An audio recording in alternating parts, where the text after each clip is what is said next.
Sí. Buenos días. Vamos a empezar para respetar la audiencia del streaming que está conectada con nosotros. Y es un honor para mí presentar a nuestro siguiente ponente, Arturo Zabal. Arturo es presidente de Nexus Capital y cofundador de los fondos operados por Nexus. Es uno de los principales administradores de fondo de capital privado. Cuenta con más de 35 años de experiencia en capital privado, banca de inversión y banca múltiple, habiendo participado en un gran número de fusiones, adquisiciones y colocaciones privadas y públicas de deuda y capital en múltiples proyectos de asesoría financiera. Antes de asociarse con Nexus Capital en 1998, Arturo ocupó varias posiciones directivas en Grupo Santander y anteriormente en diversos grupos financieros como Grupo GBM, Interacciones y Serfin, que ahora se convirtió en Santander, desempeñando posiciones de banca internacional, empresarial, comercial y de inversión, y fungiendo como miembro del Consejo y de los comités de dirección e inversión de varias instituciones y sociedades de inversión, así como en diversas empresas en las que los fondos de Nexus Capital han sido inversionistas. Arturo actualmente es presidente del Consejo de Nexus Capital y de sus fondos en México. Es presidente también del Consejo de Nexus Iberia, es un fondo que opera en España y Portugal, y es miembro del Fondo de Transporte México, una empresa pública llamada Tracción, presidiendo su comité, además de prácticas societarias en el Grupo Hotelero Santa Fe, donde también preside el Comité de Prácticas Societarias. Es miembro del Consejo de Cox Energy América, de Agile Thought, una empresa que cotiza en Nasdaq con el símbolo Agile, de Modatelas Pumping, Team Holding, de Bolsa Institucional de Valores Viva. Es presidente del Consejo de QSRTH y Fine Casual Dining, ex Taco Holding, y de Inmuno Holding. Es también miembro del Consejo de Ignea, que es un fondo de Venture Capital, y de Redwood Ventures, y es miembro del Consejo Metropolitano del Grupo Financiero Banorte. Además, es miembro del Consejo de la Comunicación y del Consejo Consultivo de Finanzas Verdes. Es miembro del Comité Ejecutivo del 30% Club, miembro del capítulo de servicios de US México Dialogue, Grupo Binacional de Lobbying en el sector privado, y durante muchos años fue miembro del Consejo de la Asociación Mexicana de Capital Privado, AMEXCAP, y posteriormente su presidente. Y actualmente pertenece al Comité Ejecutivo de la Asociación y también ha fungido como miembro del Consejo de la Asociación Latinoamericana de Capital Privado, LAFCA. Arturo realizó estudios de ingeniería por la Universidad Iberoamericana y ha tenido diferentes experiencias en programas de especialización, y obviamente participa frecuentemente en foros financieros y de instituciones de educación, como este es el caso del TEC. Entonces, sin más, quisiera introducir a Arturo. Muchas gracias, Joel. Buenos días. Voy a usar de entrada, ya luego me muevo. Muchísimas gracias por la invitación a participar en este evento. Para mí todo un reto. Quiero agradecer primero que nadie a Guillermo Torre, vicepresidente de Investigación y de TechSalud, a Arturo Santos, de Transferencia Tecnológica, y por supuesto a Joel Cano, de la Dirección de Desarrollos Tecnológicos, quienes me hicieron el honor, o no sé si la trampa, de invitarme a platicar con ustedes. Bien, después de el largo currículum que leyó Joel, que me da hasta pena porque está demasiado largo, de verdad es un honor estar con ustedes, y es un reto desde el punto de vista de que normalmente lo que hago yo es hablar con en foros financieros, en foros de industria, nunca o muy rara vez hablando con especialistas de mi mayor respeto en cosas que no entiendo, reconozco, pero que sin embargo constituyen un puntal para la vida de todos actualmente y mucho más hacia adelante. Entonces, la idea que tengo yo de esta plática es echarme una presentación rapidona que nos dé primero un escenario de dónde está el TEC en estos campos, 1, 2, dónde está la industria del capital en México, 3, qué podemos o qué necesitamos hacer para que una empresa, un proyecto mínimo invertible, como les llamamos, sea atractivo para la siguiente etapa de fondeo. Y de ahí, si me lo permiten, pues me echaré una plática con Joel, que me acribillará preguntas, y de la misma manera queriendo que esto sea muy interactivo, más que disponible para responder cualquier duda, punto que no hubiese quedado claro, y con el afán de no de hacerlos bolas, sino de que ustedes salgan lo más convencidos posibles. Entonces, empezamos con la primera es la flecha verde, ¿no? Perdón, pero es que trae una flecha y un foquito y no sé qué tanto, pero está muy moderno. Bien, voy a empezar hablando del modelo EBCT. Gracias por el grito. Después vamos a hablar de qué es el capital privado y finalmente cómo preparar a un emprendimiento para recibir capital privado. Primero, el modelo de emprendimiento de base científico-tecnológica. Esto no es mío, esto es el modelo con el cual el Tecnológico de Monterrey está apoyando todos estos procesos, en el proceso integrador de emprendimiento de base tecnológica del TEC, con una función muy clara: atraer, validar y escalar y llevar al mercado proyectos mínimos invertibles, como les llamamos, de emprendimiento de base científica tecnológica, EBCT. La red de aliados del TEC además permite, obviamente, vincular y gestionar nuevas empresas que estén basadas en la tecnología. No me sirven los monitores. Y obviamente busca que el conocimiento generado por esta institución tenga el mayor impacto social, y vamos a hablar un poco más de lo que es impacto social. Finalmente, la forma de salida claramente son licenciamientos, spin-offs, decisiones, salidas o co-desarrollos con terceros. Y la grafiquita de la derecha, que es muy autoexplicatoria, pienso yo, habla de the hunting, the cooking and the deal making, ¿no? Encontrar la oportunidad, balancear y crear, pero lo más importante al final del día es transferir el valor. De lo contrario, se queda en una mera buena intención, y como dicen por ahí, de buenas intenciones está lleno el camino del infierno. Este proceso es un proceso evolutivo. ¿Y cómo podemos hacer para transformar estos proyectos de base científica tecnológica a negocios potencializados por el capital privado? Y capital privado es una acepción que utilizaré mucho porque es a lo que me dedico, y es muy importante comprenderlo. Entonces, primero, el modelo que hace soporta la investigación y el desarrollo, encontrando una oportunidad, desarrollando una solución y finalmente validarlo mediante lo que nosotros llamamos un proyecto mínimo invertible. Un proyecto mínimo invertible, a diferencia de una idea, es algo que satisface los requerimientos para ser escalado, para ser llevado a otra etapa, y que entonces sea sujeto de todos los apoyos necesarios. De ahí, pues, del PMI se migra, ya se me fue otra vez, a un negocio, y ese negocio requiere la elaboración de un plan de negocio sustentado y también preparar el negocio para un proceso de due diligence de los fondos, dice aquí, pero de cualquier inversionista. ¿Qué es un due diligence? En español, la diligencia debida.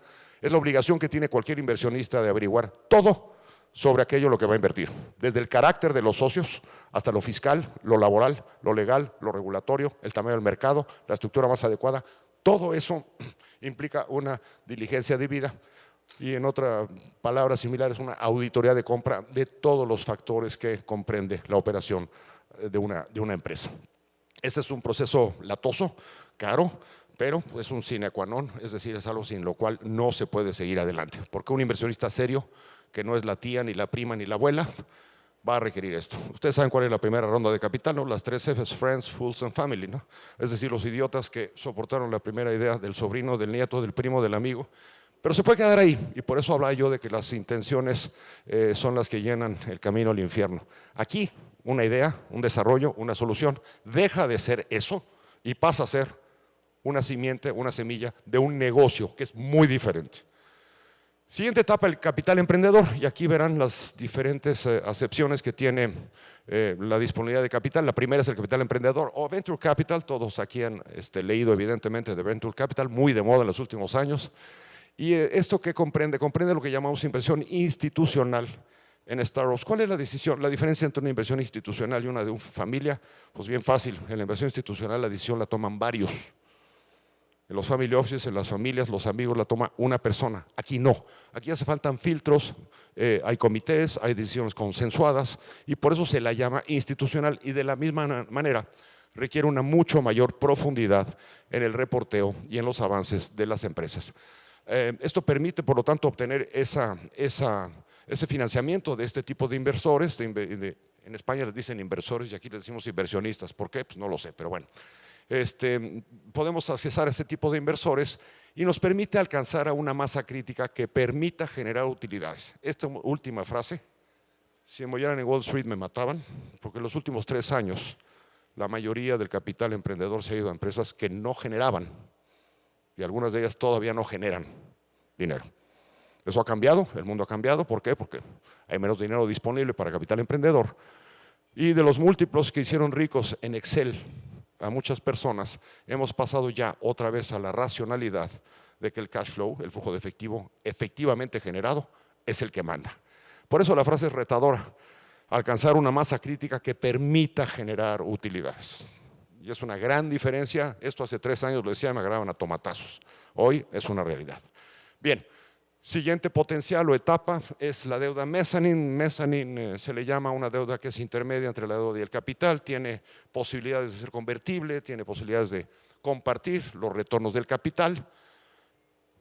Ahora sí ya me perdí, no estoy. Ok.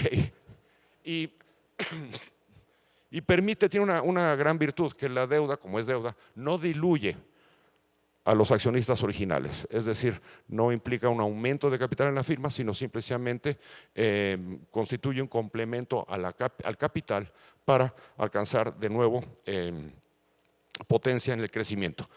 Evidentemente, y aquí viene otra situación, pues las decisiones de crédito normalmente el sistema bancario están basadas, como cité, en el flujo de efectivo. Aquí el flujo de efectivo, aunque en la columna previa cité la necesidad de generar utilidades, el flujo de efectivo no necesariamente es suficiente para generar el repago que un banco, que una institución más seria, más firme, pediría. Entonces, los fondos de deuda mezzanine, nosotros como Nexus tenemos uno, juegan un poco ese papel de crédito intermedio.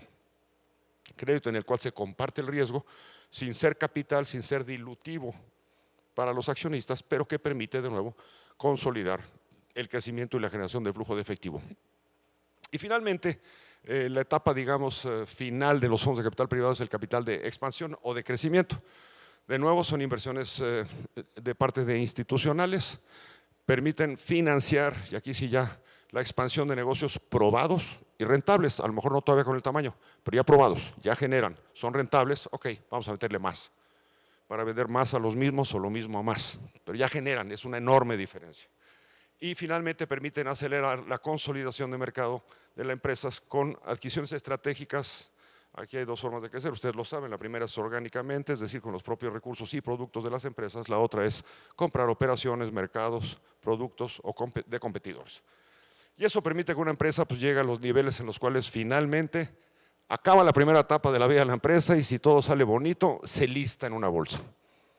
Y digo claramente, ahí acaba la primera etapa. ¿Por qué? Porque después viene toda otra vida de una empresa como empresa listada, empresa pública. Entonces, el capital privado, como cité, tiene varias acepciones. En México en particular, y son datos de la Asociación Mexicana de Capital Privado, que es el órgano oficial que aglutina a todos los fondos de capital privado que operamos en México, AMESCAP. Capital emprendedor, deuda mezzanine, capital de expansión, bienes raíces e infraestructura. Son las asset classes, las clases de activos en las que estamos divididos.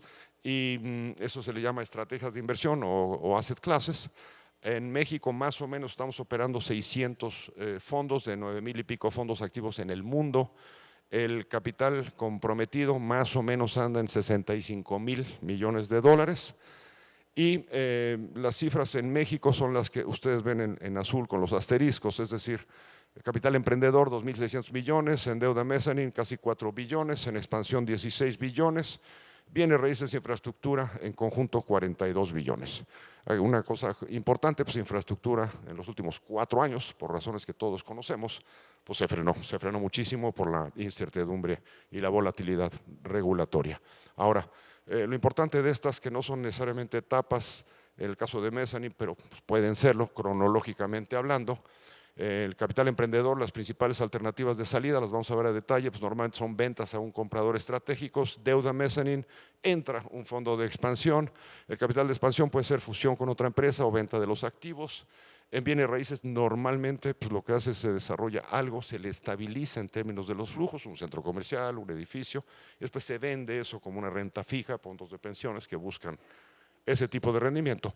Y en el caso de infraestructura, normalmente se colocan en mercados mediante una oferta pública inicial, con lo que se llama fibra, porque un proyecto de infraestructura normalmente tiene ya flujos muy estables a muy largo plazo y son ideales para fondos de pensiones o compañías de seguros. Esta quizás es la lámina más importante de dónde estamos. Si vamos a la izquierda, el puntito verde, es el emprendimiento de base científica y tecnológica. Técnicamente, esta es la etapa de incubación. Todos hemos oído hablar de qué es incubar, pues sí, es poner un huevo y cuidarlo, ¿no? Es exactamente eso. El TEC lo que hace es incuba. Incuba, protege, arropa, acompaña, asesora a estas ideas, a estos very early stages que pueden tener patas para mayor desarrollo. ¿Qué viene después? Pues viene después una ronda de lo que nosotros llamamos seed capital o capital semilla. Ya una vez que la empresa estuvo incubada y que está preparada para recibir una inversión, en ese momento entra esta siguiente ronda de capital inicial, capital semilla. Abajo tienen en negro los promedios para México de las rondas, como se han venido haciendo. Esto es una estadística de los últimos 5 años, hecha por AMESCAP. Entonces, ¿qué quiere decir esto? Que pues, las empresas de cualquier origen que hayan tenido un capital semilla en promedio han recibido 1.3 millones de dólares en esta primera etapa, para que ustedes tengan un sense of size, ¿no? una idea del tamaño. Después viene, perdón, 1 o 2 años después, lo que se llama en capital emprendedor las diferentes series, la A, la B, la C o la N, y ahí los promedios ya suben. La serie A promedio de casi 11, la serie B promedio de 43 millones de dólares.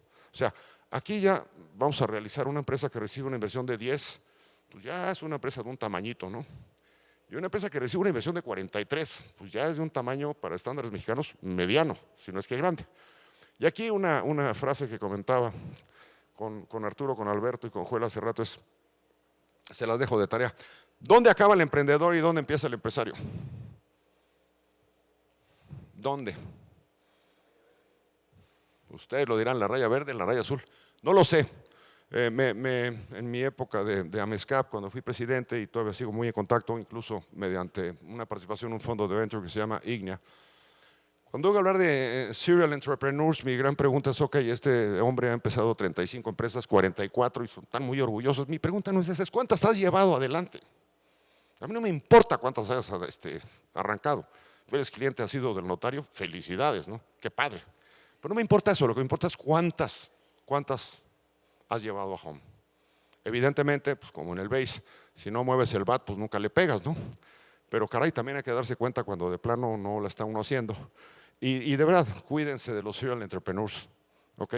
Porque de nuevo, otra vez, de buenas intenciones, está lleno el camino del infierno. Hay otra cola de los serial entrepreneurs, y es la estela que normalmente dejan a su paso cuando aquel ya no me salió, abro otra y otra y otra y otra y otra. ¿Y qué pasó con las otras?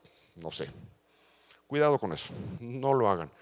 Y si una cosa no funciona, ciérrenla en forma, cambien de página, pero ciérrenla, porque eso nos hace daño a todos. Hay estadísticas muy dramáticas de cada 10 empresas en México, 7 quiebran. Y está bien, pues digo, no siempre se le pega, pero tengan el cuidado de cerrarlas en forma, porque nos mata a todos quienes empezamos algo. Bueno, habiendo hecho ese comercial, pasamos a lo siguiente. Ya está esa bolota azul. Y aquí pues ponemos los números que quieran, ¿no? Los nombres que quieran, serie A, serie B, serie C, VC, late stage, pónganle el nombre que quieran. Pero al final del día, lo que sí es muy importante es que esta todavía es una etapa, y lo muestra la curva, de muy rápido y muy acelerado crecimiento. Y uno de los fenómenos más difíciles de controlar es una empresa que crece muy rápido. ¿Qué va primero, no? ¿El caballo o la carreta? En los últimos meses, ustedes seguramente han leído, igual que yo, una gran cantidad de empresas, sobre todo de base tecnológica, que crecieron como la espuma y de repente están corre y corre y corre y corre gente. ¿Qué quiso decir eso? Primera, cuando hay mucho dinero se cometen muchas tonterías. Segunda, hay que poner el caballo antes de la carreta, pero ¿para ir a qué velocidad? Entonces, hay que tener mucho cuidado en esa etapa de tener un rápido crecimiento, pero controlado. De nuevo, controlado. Y esta, señores, es decisión de la administración. Porque todo el mundo dice, no, es que puche, se acabó la pandemia y se nos cayó el mercado, ¿no? Pues sí, güey, o sea, digo, vean los datos, ¿no? Zoom, muchas empresas de base tecnológica que simplemente nos decían que teníamos que estar encerrados en un closet, porque si no nos íbamos a morir de un virus, ¿no? Entonces pide todo por una app, no veas a nadie, todo es Zoom, todo es Teams. No, güey, o sea, no, así no funciona la vida. Y en esa época había, algunos lo podíamos hacer, que fijarse no es lo que cambió, perdón, sino en lo que no iba a cambiar. Y una cosa que no iba a cambiar es que el hombre, el ser humano es gregario, no es gregario, es social. Y los hombres y las mujeres que vivimos en el mundo queremos estar con otras gentes. Entonces no íbamos a estar en un closet. Yo porque estoy aquí no estoy por Zoom, porque lo prefiero, y ustedes también. Muchos me estarán viendo por tele, lo sé, por cuestiones de facilidad, pero al final del día no hay como la interacción uno a uno, ¿no? Y es un ejemplo, de nuevo, de un crecimiento que tuvieron muchas de estas empresas desproporcionado. Hay que tener mucho cuidado en esa etapa porque de lo contrario, pues el valor se va al suelo. Está esa rayita verde que es precisamente la diferencia entre el emprendedor y el empresario. El empresario, ya sé que a los 30 suena aburrido, ¿no? ¿Qué eres tú? No, pues ya, güey, soy fulano de tal en tal empresa. ¿Y cuánto van a ser? No, pues nada más el 15, ¿no? Y pues no es malo eso, ¿no? No es malo. Porque aquí hay, si ustedes se van para atrás, ¿cuál es el objetivo de una idea? Es lograr un bien con un producto, con una solución. ¿Para qué? Para llevarlo a otro estadio. ¿Para qué? Para lograr mayor bienestar. ¿Para qué? Para ganar dinero. Ok, ya estás en una máquina que genera cierto dinero. ¿Qué sigue? Lo que sigue es lo que ustedes, los accionistas, decidan hacer con los rendimientos de esa empresa. Pero si ya crean una empresa y un entorno en el cual mucha gente trabaja y del que mucha gente depende, también es su responsabilidad mantenerlo y hacerlo líder en ese campo. No es, de nuevo, botarlo y me voy a otra cosa. No. O sea, yo tengo 4 hijos. No sé quiénes de ustedes los tengan. Es como cuando tienes un hijo y de repente pues el hijo crece, ¿no? Ya es teenager, puta, qué flojera, las fiestas, las jarras, la madre. Lo siento mucho, viene con el paquete, ¿no? Lo mismo sucede con un emprendimiento. Hoy es un emprendimiento, mañana va a haber dolores de cabeza, pasado va a haber más, pero es su responsabilidad mantenerlo ahead of the curve, adelante de la curva. Hay un chiste que siempre cuento, que es muy viejo, el de los cazadores. De repente aparece un león y uno de ellos empieza a poner, 2 cazadores, empieza a poner los tenis. Le dice, estás loco, güey, ¿qué crees que le vas a ganar al león? Dice, no, pero a ti sí. Ustedes tienen que ponerse siempre los tenis. ¿Por qué? Porque tienen que ir más rápido que el de al lado. Más rápido que el de al lado. ¿Qué ha pasado con el desarrollo tecnológico en México? Y el TEC es una honrosísima excepción, que normalmente tropicalizamos desarrollos que no son hechos en México. ¿Cómo le hacemos para que los desarrollos mexicanos incubados aquí sean los mejores del mundo? Con tenis, poniéndonos los tenis y corriendo más rápido que el de al lado y teniendo los mejores elementos que el de al lado, porque si no nos vamos a quedar en nuestra milpita y eso no se vale. Pero bueno, concluyo, y está ahí la etapa de empresario, ya con capital de expansión o la potencia de deuda, mezzanine, y finalmente, y otra vez la nueva etapa, la oferta pública inicial o IPO. Como Nexus tengo el orgullo de decir que somos el fondo que más IPOs ha hecho en América Latina, llevamos 7. En algunos nos ha ido muy bien, en otros nos ha ido del caramba, ¿no? Pero al final del día una cuestión que es importantísima es que una empresa que es listada en una bolsa, ¿ahora qué va a tener? Va a tener capital de mucha gente que no tiene cara, del gran mercado, del público inversionista. Pero finalmente, frase que le aprendí a un inversionista nuestro, Sam Zell, que es el papá de los REITs en Estados Unidos, respeta el capital, respétalo en la etapa semilla, respétalo como emprendedor, respétalo como expansión y también respeta los mercados. Cuando una empresa listada no respeta los mercados, la paga. Nosotros, como fondo, hemos sido inversionistas, insisto, en varias que hemos llevado a los mercados. Cuando nos salimos, vendemos nuestra posición porque los fondos estamos nada más un tiempo. En algunas de ellas se han liberado controles, se ha dejado hacer las cosas y las decisiones de gobierno corporativo en la forma correcta, y algunas de ellas se han quebrado, lo cual es una tristeza. Otra vez, ¿no? Tomaron el compromiso de ser emprendedores, crearon una empresa y tienen la responsabilidad de seguirla manejando de manera ortodoxa. En fin, habiendo dicho eso, me cambio. Perdón. Y aquí obviamente, pues, esta es una nueva etapa, una nueva vida, ¿no? Ya sé que los mercados en México no están de moda, que hay muchos deslistes. I don't care. ¿Por qué? Porque el capital público, una empresa listada, es simplemente otra etapa de capitalización. Simplemente otra etapa de capitalización. Empezamos chiquititos, verdes, no sabemos ni sumar, después vamos creciendo, vamos creciendo más, tomamos algo de palanca, después vamos a un mercado, ¿para qué? Para crecer aún más. Y de ahí hasta que la autoridad regulatoria nos limite, como pasó con las Baby Bells, o a Microsoft que lo traen a toallazos todo el día. ¿Por qué? Porque creció demasiado, un modelo tan exitoso que los otros se quejan, ¿no? Y tiene un poder cuasi monopólico, lo que ustedes me digan. Pero al final del día, ¿cuál es el objetivo de una empresa? Ganar dinero justa y honradamente. Después, los accionistas que hagan lo que quieran con ese dinero. Si no creen en eso, no se metan aquí. Y hagan una ONG. A mí siempre me han agarrado a golpes porque digo, el impacto social, coño, el impacto social de una empresa es generar empleo, pagar impuestos, solucionar demandas sociales. Una empresa no debe regalar dinero. Sus accionistas sí, si quieren, pero una empresa no, porque el objetivo de una empresa es ganar dinero. Honradamente, insisto, con un marco muy claro de responsabilidad social, de género, ecológico, de gobernanza corporativa. Si no creen en eso, no sean empresarios. Y si lo creen, pues ganen mucho dinero y después hagan lo que quieran, regálenselo al TEC, por ejemplo, ¿no? Bien, los fondos de capital en el mundo, y aquí sí, esta es una estadística, ya casi voy a acabar. ¿Dónde están invertidos los de capital emprendedor, los de Venture Capital? Bueno, finalmente pues hay una enorme cantidad, hay 800,000 millones de dólares invertidos en esto. Básicamente el número de transacciones subió en 2021. Esto básicamente basado en la pandemia y la necesidad de ir virtual. Como dije, nos estaban convenciendo de quedarnos encerrados en un closet. Y después, obviamente, la realidad, cuando empezó a bajar el requerimiento pandémico de aislamiento, pues empezó a bajar mucho el número de transacciones y el capital invertido. ¿Dónde están estos dineros invertidos? Pues claramente Estados Unidos y Canadá casi la mitad. Un tercio Asia, por el alto nivel de desarrollo tecnológico, sobre todo en China. Original o copiado, no lo sé, pero tienen mucho ahí puesto. Y después de eso, pues Europa, una parte pequeña, sobre todo en los países nórdicos y en Alemania. Y esos dos son el resto del mundo, entre ellos nosotros, América Latina. ¿En dónde se invirtió esto? Por industria. Como ya lo dije, pues tecnología se llevó pues una enorme proporción. La segunda columna, interesantísimo, salud.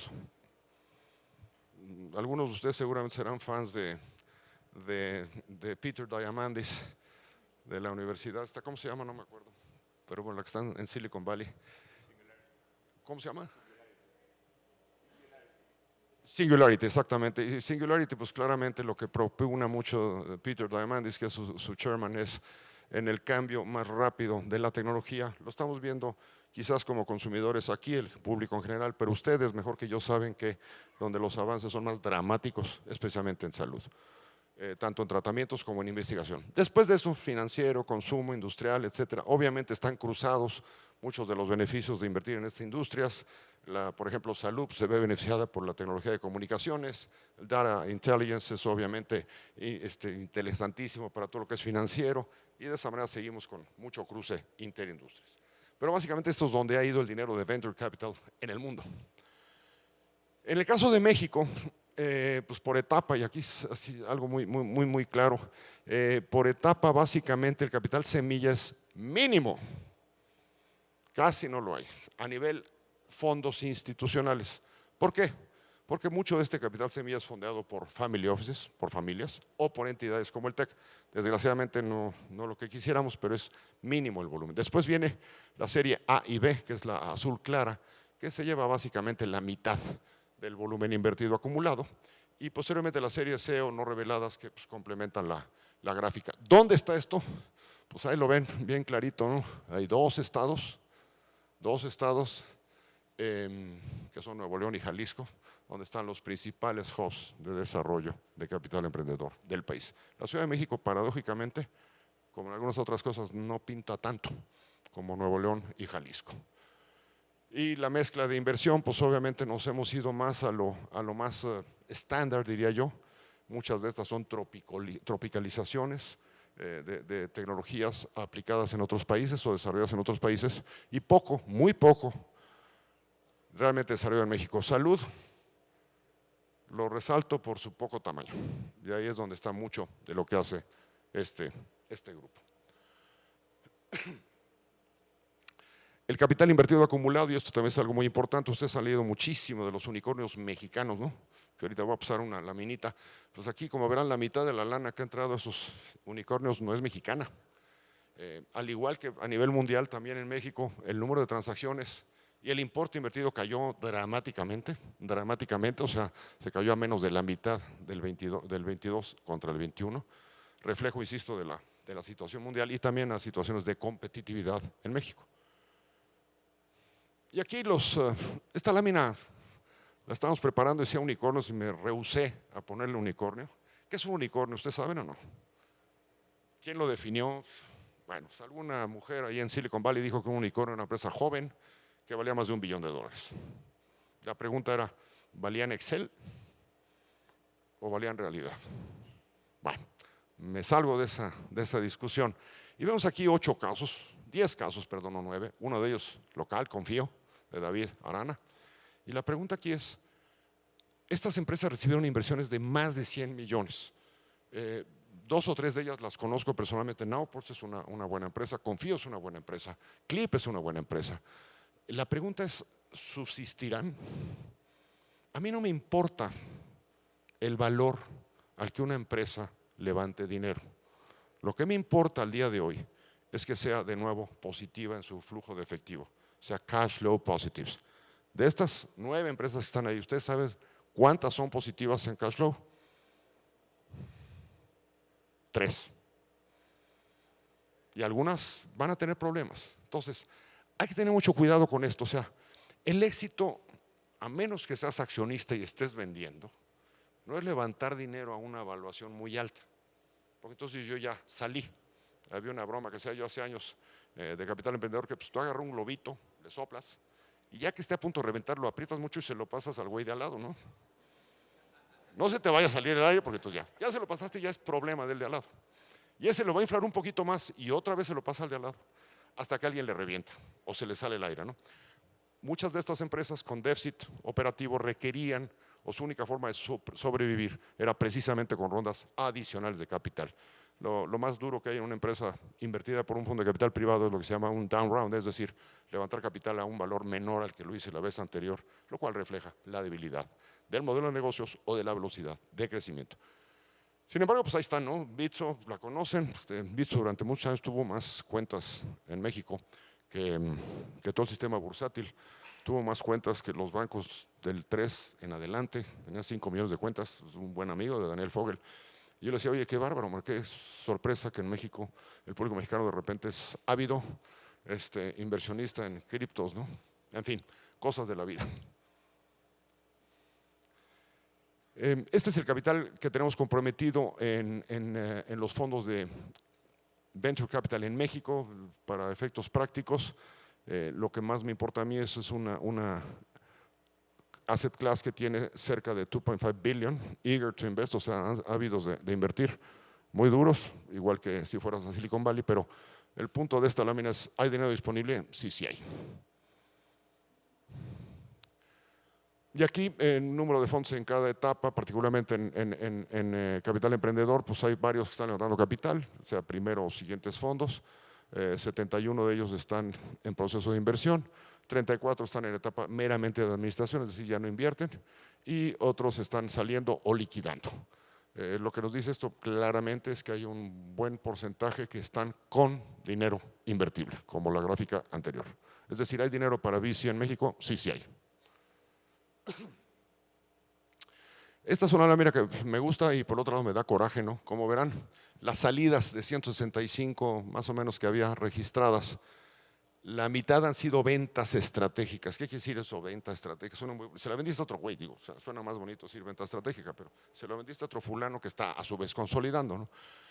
Los activos, cuando se venden los activos, normalmente es porque la empresa no está preparada para ser vendida, porque trae historias, contingencias, etcétera. Entonces se venden los activos en vez de la empresa, hablando de hacer las cosas bien. Algunas han salido vía repagos de deuda, otras recap, que es palanca de la empresa para sacar capital, y otras son fusionadas y ventas a otros fondos, 1 de cada 10. En esencia, ¿qué nos falta? Nos falta llevarlas al siguiente nivel antes de rajarnos, antes de venderlas. ¿Por qué nos atoramos ahí?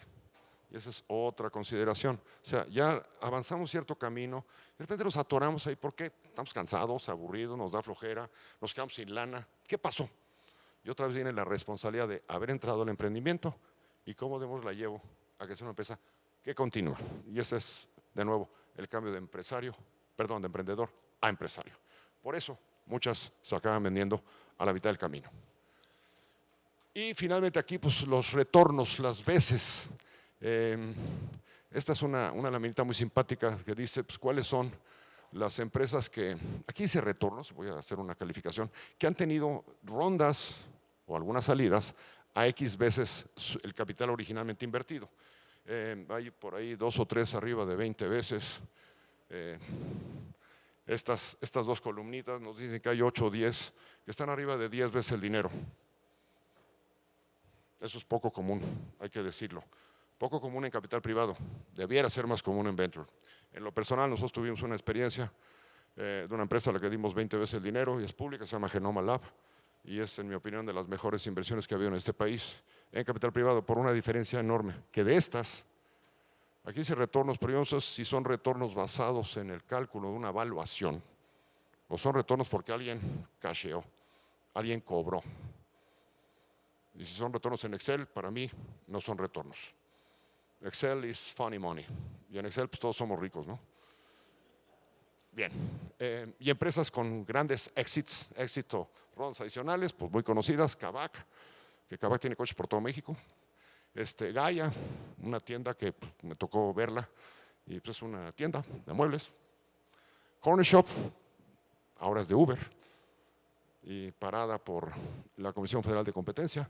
Y pues esa fue una salida 2 veces. Clip, que es un buen modelo de Adolfo Babas, que tiene más terminales en punto de venta que cualquiera de los bancos del país. Es un buen modelo. En fin, y Kakao, que es una intermediaria de pagos. Finalmente, retos.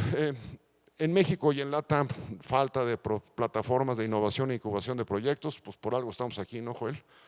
Precisamente ese foquito rojo. ¿Hay inversión en modelos de negocios tropicalizados? Sí, sí la hay, como lo cité, mucho de lo que hacemos aquí es tropicalización. Hay poca diversificación en las industrias y geografías en las que se invierte.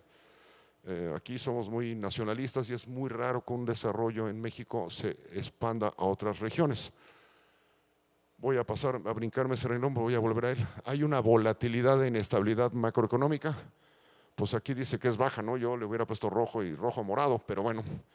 Esta es una laminita de la MESCAP que no me gusta, pero bueno, obviamente pues vendiendo al camello, ¿no? Al país.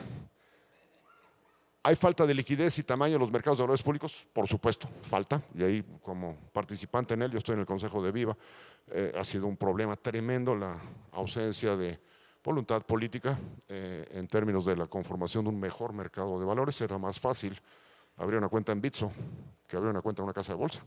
Hoy ya puedes abrir una en Vector o en GBM, electrónica, en la manga, puede ser creo que 20,000 pesos al mes, ¿no?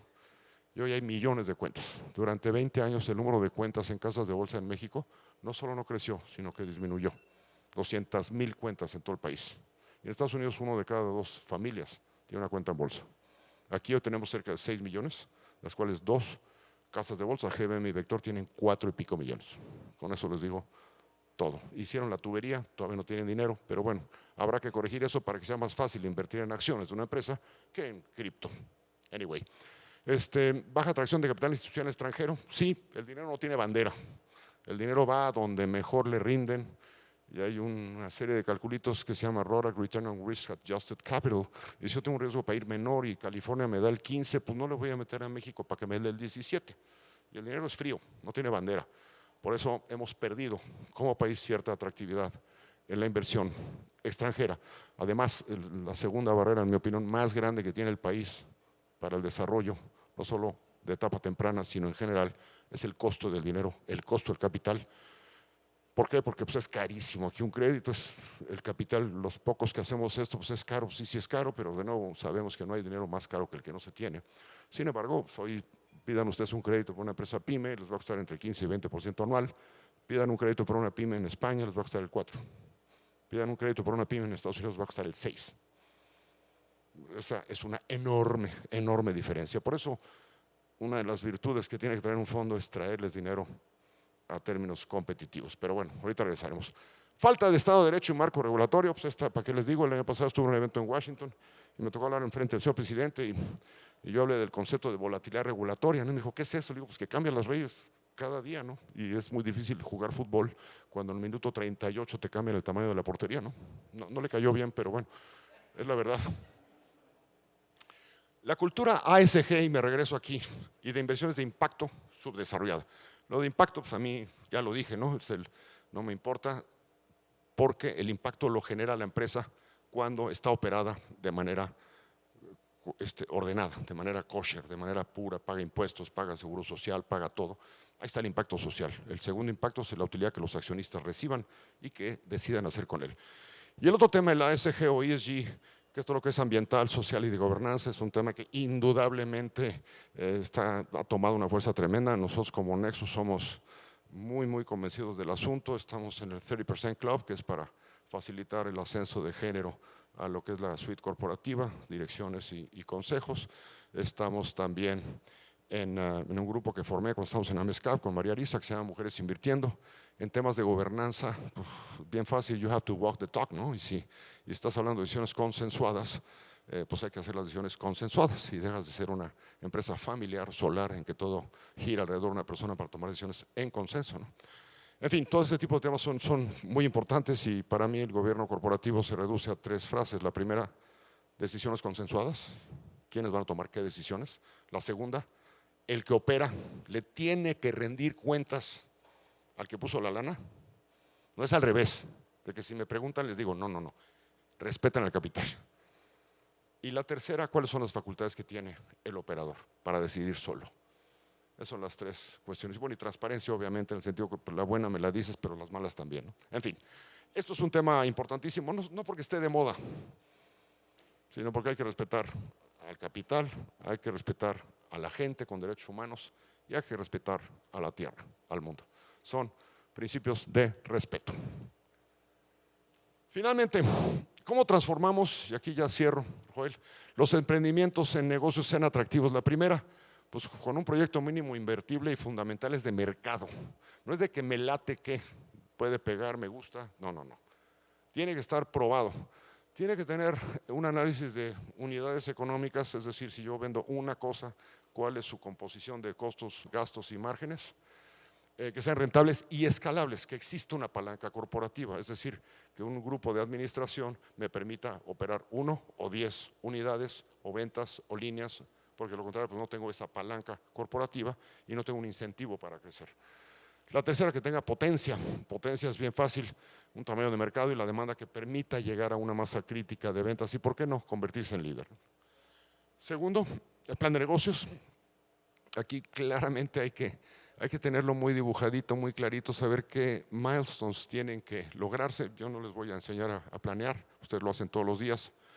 Pero aquí estamos hablando de dinero y estamos hablando otra vez de respetar el capital. No le tires rollos, ¿no? Vas a acabar mal. Entonces, sé frío, sé objetivo y aunque valga un poco menos porque está más fácil de lo que tú quisieras, más difícil de lo que tú crees o de lo que quieres vender, respeten al capital. De lo contrario, vas a acabar con problemas. Tercero, KPIs operativos y de muchas, nosotros medimos mucho ciertos factores, o sea, cuál es la tendencia de cierta venta, cuáles son los costos, cuáles son las desviaciones que tengo. Hay muchas empresas, nosotros entre ellas, que lo que vemos no son los valores absolutos, sino las tendencias de los indicadores. Mi margen bruto está subiendo o está bajando. Mi costo financiero subió o bajó, ¿cuánto subió?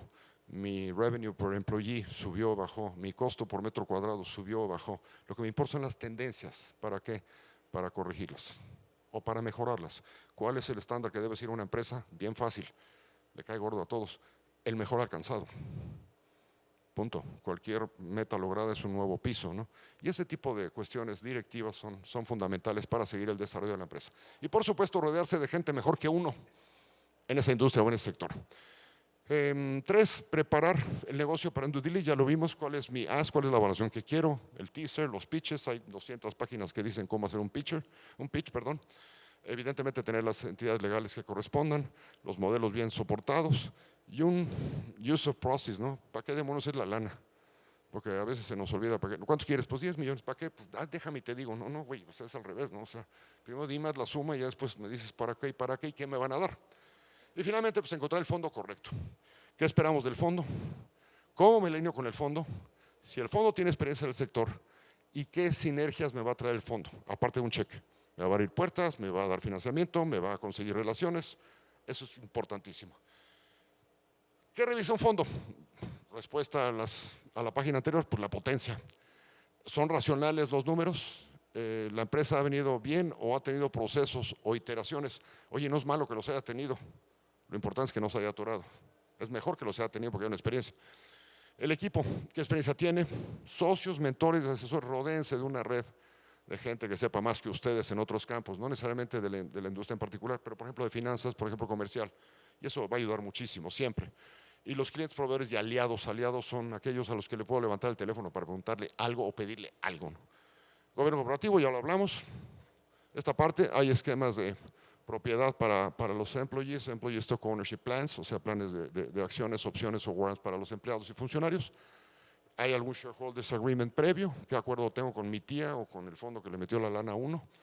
Y finalmente, la alineación de objetivos con el fondo, ¿no? Aquí, de nuevo, y la marea que tuvimos en los últimos 3 años, sobre todo en Venture Capital, propició el deseo de valuaciones quizás excesivamente altas. Algunas se pagaron, hoy las vemos a la baja. No importa eso, de nuevo importa, y se los dejo de nuevo, lo insisto, ¿cuándo se deja de ser emprendedor para ser empresario? ¿Y para qué quiero el dinero? Si lo quiero sacar, felicidades, ya vendiste, el globito ya es problema de otro. Pero si no es ese tu objetivo, y tu objetivo es el día de mañana, estar manejando una empresa de cierto tamaño, cierta presencia, entonces, de nuevo, respeta al capital y ser responsable. Nosotros como Nexus, bien fácil, pues hay que definir el fondo correcto. Nosotros tenemos Mezzanine, tenemos Private Equity en España, tenemos Private Equity en México, tenemos Direct Equity, que son inversiones en directo. Participamos también en IGNIA, que es un fondo de Venture Capital con base aquí en Monterrey. Y bueno, pues eso es lo que hemos hecho. Yo con esto terminaría, me quedo nada más entonces con estas alineaciones, los ask, lo que pide el emprendedor, lo que busca el fondo y finalmente, ¿en qué acabas? En una evaluación consensuada, en derechos y obligaciones claras, en hitos o milestones, métricas y responsabilidades muy definidas, en alinear los incentivos de quien puso la lana con el que la va a operar y finalmente, ¿para qué nos estamos asociando? Para la siguiente etapa. ¿Cuál es la siguiente etapa? Pues ya se acordará. Con eso, Joel, yo termino y perdón que a lo mejor me extendí un poco.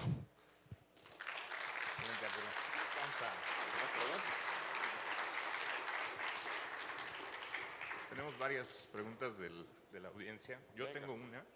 Adelante.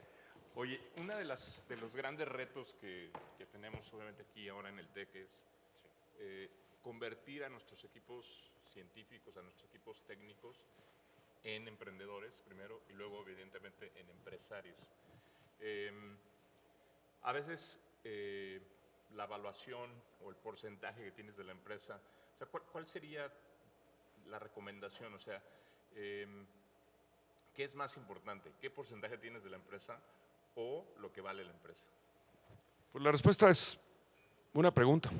¿Qué quieres ser mañana? Nosotros cuando hacemos una inversión, de las primeras preguntas que hay con el empresario o emprendedor es, oye, ¿dónde quieres estar en 5 años? ¿Quieres estar jugando golf? ¿Te quieres ir de cacería? ¿Quieres estar en una bolsa? ¿Quieres haber vendido y dedicarte a buscar si hay vida en Marte? Se valen todas. Y lo más importante, como se citó mucho ahí, es la alineación.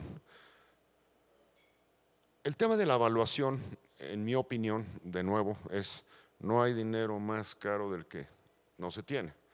Y la evaluación me es relativamente importante si yo lo que quiero es bajarme o no. Si me quiero bajar, puta, pues sí, güey, estás vendiendo, sácale lo que puedas y adiós, que Dios te bendiga. Si lo que quieres es llevar tu empresa, tu emprendimiento a otro estadio, considera eso. Siempre hay mecánicas que permitirán alinear una evaluación menor de entrada con los resultados. El SAFE, el ABACO, que son acuerdos de Venture Capital que permiten Simple Agreement for Future Equity, capitalizaciones posteriores a valores de múltiplos predefinidos, alinean ese tipo de factores. Pero de nuevo, la primera pregunta es, ¿qué estoy haciendo y para qué quiero estar aquí, güey? ¿Quiero sacarle una lana a un imbécil de Silicon Valley o de Monterrey? ¿O quiero llevar esta empresa al siguiente nivel? Muchas gracias, Arturo. Voy a incluir una de las preguntas de la audiencia que tenemos en línea. La pregunta es, ¿cómo compites o vuelves atractivo tu proyecto si el valor a optimizar por los inversionistas siempre es el crecimiento exponencial del capital? ¿Qué pasa si mi alternativa es un crecimiento en capital tradicional, pero el crecimiento exponencial es en el conocimiento? Bien, de nuevo, no hay que alinear al fondo con el empresario, con la empresa, con el emprendedor. Y si tú estás buscando y platicando con fondos que busquen ese crecimiento exponencial, pues estás buscando en el lugar equivocado. De nuevo, ¿no? Yo creo que la industria de Venture Capital ha sufrido un hype, una cumbre y también una caída en los últimos 2, 3 años impresionante. Y hoy por hoy yo no tengo la menor duda que el cash flow manda, cash is king, as always. Y al final del día, si tú tienes un modelo de negocios que no te sientes cómodo acelerando exponencialmente, entonces estás hablando de una situación de balance de velocidad. La pregunta que yo te haría sería, oye, ¿no puedes ir un poquito más rápido? Y dime qué riesgos hay y cómo los mitigo para alcanzar, y eso sí, la mayor velocidad posible. Lo único que no podemos duplicar, replicar, comprar o vender en la vida es el tiempo. Ustedes me están dando un ratito cada uno de sus vidas y yo a ustedes, porque nos estamos oyendo y viendo a la cara. Lo mismo sucede con una empresa. Oye, yo quiero ir más despacito. Bueno, ¿qué tan despacito? De nuevo, pues, traes tenis o el güey de al lado se los puso, ¿no? Ese tipo de relatividades es muy importante juzgarlas y acordarlas. Muy bien. No sé si hay preguntas de la audiencia. Yo tengo un par de preguntas más, pero me gustaría ver si hay alguien Por aquí, de la audiencia. dos por ahí. Ajá. ¿Qué tal? Buenos días, muchas gracias por la plática. Mi duda aquí es, en cuestión de desarrollo de fármacos, normalmente tenemos… Perdón, ¿puedes hablar un poco más fuerte? Perdón. Hola, ¿ya? Venga. Excelente. En el desarrollo de fármacos tenemos un tiempo estimado, lo que te dice la literatura son 10 años, y mi duda aquí es, ¿hay una resistencia como tal a que México sea un productor en ese sentido? Y quería ver, bueno, ¿qué fondos son los que usted recomendaría para alguien que desea hacer esa trayectoria o generar ese desarrollo de un nuevo fármaco aquí de manera local? Gracias por la pregunta. Mira, sí hay. En México sí se han generado patentes. Comentábamos en una cena anoche, una de las empresas mexicanas que se vendió a una empresa israelí que es Teva, se le vendió Rimsa y se vendió a un valor de 2.4 billion. Y precisamente era un conjunto de patentes A y B, un conjunto de medicamentos de patente vencida con algún aditivo que fueron reformuladas ante Cofepris. Después se agarraron a golpes, lo que tú me digas, pero el caso es que se vendió. ¿Hay generación de patentes? Sí lo hay. ¿Hay generación de marcas? Sí lo hay. Genoma, me consta, pues ha sido de los mayores generadores de marcas y en algunos casos hay un producto muy simpático que se llama, ¿cómo se llama? QG5, y es un medicamento para la colitis desarrollado con la UNAM a base de tepescohuite, ¿no? Y es el único medicamento mexicano desarrollado para eso, pero en fin, hay. ¿Qué fondos? No te puedo responder en una asunción amplia. Yo creo que vamos, en Amescapa hay un directorio, pero encantado de la vida vemos el caso. Nosotros hemos estado en ese caso, hemos invertido en empresas que han desarrollado patentes y marcas y la verdad es que pues, nos ha ido bastante bien. Vale, muchas gracias. Entonces, lo importante también aquí es generar una propiedad intelectual previo a lanzarse a buscar capital. ¿Una etapa previa, dices? O sea, ya que generas el desarrollo tecnológico, mantener una patente para llegar con tu fondo, decirle, mira, ¿quieres invertir en nosotros? Sí, el tema del qué va dinero, primero si el caballo o la carreta, pues es delicado en el tema de las patentes. Yo creo que al final del día, y ustedes conocen el procedimiento mejor que yo, tú tienes que tener primero la COFEPRIS, eso es natural. La segunda es a qué mercados va tu producto, FDA o Europa. Los procesos son caros y largos. Conozco casos de empresas que recibieron dinero en la etapa pre-registro, pre-patente, lo alcanzaron y ahora están a punto de comercialización. Y es una empresa mexicana, es una empresa que mediante muestra de sangre evita el Papa Nicolau, que hablando de cuestión de género es importantísimo y es un desarrollo que en lo personal me parece súper relevante. Y ya está en etapa casi de comercialización. Muchísimas gracias. Por nada. Por ahí creo que tenemos… Hola, buen día. Hablando de ponerse los tenis y lo que comentaba Joel, de que buscamos que los investigadores se conviertan en empresarios, ¿cómo podríamos hacer para que los fondos de inversión invirtieran un poco más en las etapas tempranas de desarrollo de una empresa científica, de base científica, en el Valle de la Muerte y no una vez saliendo? Porque como emprendedor podemos buscar dos formas de financiamiento, buscando fondos gubernamentales, este tipo de financiación que puede llevar más tiempo el desarrollo, o acercarnos a fondos ángeles o como ustedes, pero cuando nos acercamos, pues buscan precisamente un modelo ya probado que en una etapa temprana no se tiene. Entonces, ¿qué mecanismos, qué tendríamos que generar como universidad para que ustedes como fondos pudieran estar atraídos a etapas tempranas de una empresa con base científica?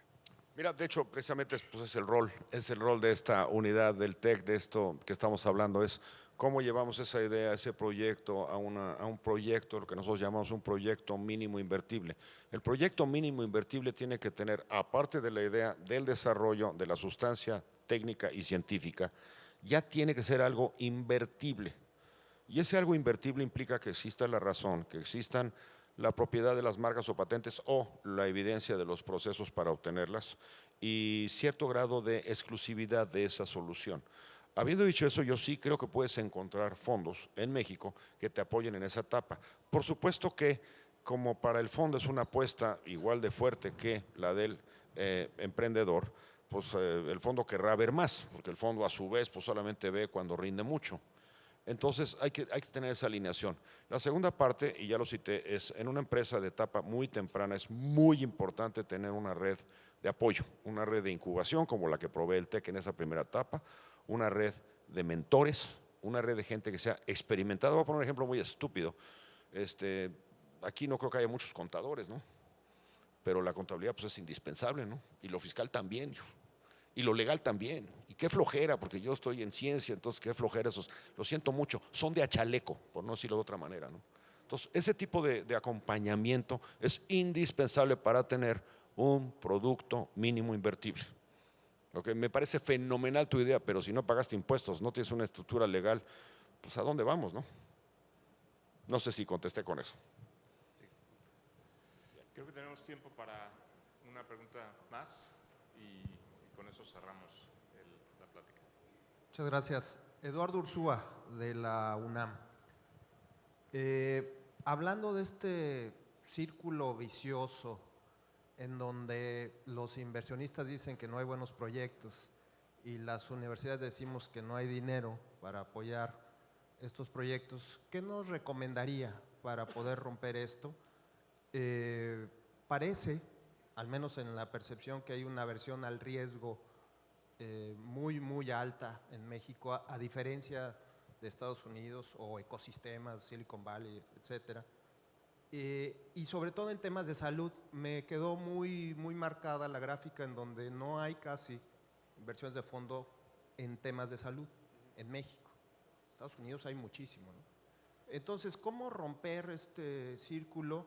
Hay procesos de inversión muy fuertes que hay que hacer para llevar un fármaco a esas fases clínicas, inversiones que son muy fuertes, y en México es muy difícil conseguir esos recursos. Nos saltamos el río y conseguimos un fondo que nos apoye. ¿Cómo podemos romper eso? ¿Qué nos recomendaría? Claro, con mucho gusto. Gracias por la pregunta. Mira, vuelvo a la definición de este producto mínimo invertible. O sea, tú puedes financiar una idea, o puedes financiar un proyecto, o puedes financiar una empresa. Un fondo difícilmente va a entrar en el financiamiento de una idea. Podrá financiar un proyecto, pero voy a hacer una cuestión obvia. Si yo voy a registrar una patente, pues ¿quién pide la patente? ¿El inventor? Pues si es del inventor, pues me la tendrá que compartir, si no, ¿a qué le estoy metiendo? Entonces tiene que haber una empresa, y esa empresa tiene que tener estados financieros, y tiene que tener contabilidad, y tiene que haber pagado sus impuestos. Entonces, suena quizás demasiado evidente, yo sé que es de flojera, me choca a mí el tema también, ni modo, pero tenemos más de 200 inversionistas, más de $1 billón, y créanme que rendimos muchas cuentas. Entonces, yo necesito, de la misma manera que lo somos nosotros, que cualquier idea sea un proyecto mínimo invertible. La idea sola no sirve para nada. La idea sola no es invertible. Por eso creo que lo que hace el TEC, y lo digo con todo respeto, Es único, lo comentábamos hace rato, quizás en México estamos muy pobres en esta generación de incubación, etcétera, sí, pero realmente no es muy común ver esto. Tú estás en la UNAM, sabes que hay investigadores de tiempo completo más que yo, ustedes tienen en conjunto creo que 2/3 de los investigadores del país, y saben muy bien que nos quedamos en esa raya. ¿Por qué? Porque nos falta ese brinco, y lo que Joel me invitó a platicar hoy es tratar de lograr ese gap para que ustedes lleven esas ideas, esos desarrollos a ese proyecto mínimo invertible que permita precisamente recibir financiamiento. De lo contrario, de nuevo, se queda en una sola idea y el objetivo es que las ideas buenas lleguen a buen fin. Por eso, tenis. Y los tenis son correr más, tener la mejor asesoría, al mejor abogado, al mejor fiscalista que se puede encontrar. Y al final del día, una frase que escuché de una persona que aprecio mucho es: qué chistoso, ¿no? Cuando más temprano me levanto, más suerte tengo. Hay que tallarle, ¿no? O sea, las ideas, señores, no sirven para nada. Les pondrán una estrellita en el cielo, pero no sirven para nada. Pues muchas gracias. Al contrario, la verdad es que información muy importante, muy relevante. Y pues en la dirección de transferencia de tecnología vendemos ahora tenis. Entonces, quien quiera unos buenos tenis para hacer su emprendimiento, acérquense a nosotros. Muchas gracias. Gracias a todos. Al contrario, gracias a ustedes, un gusto.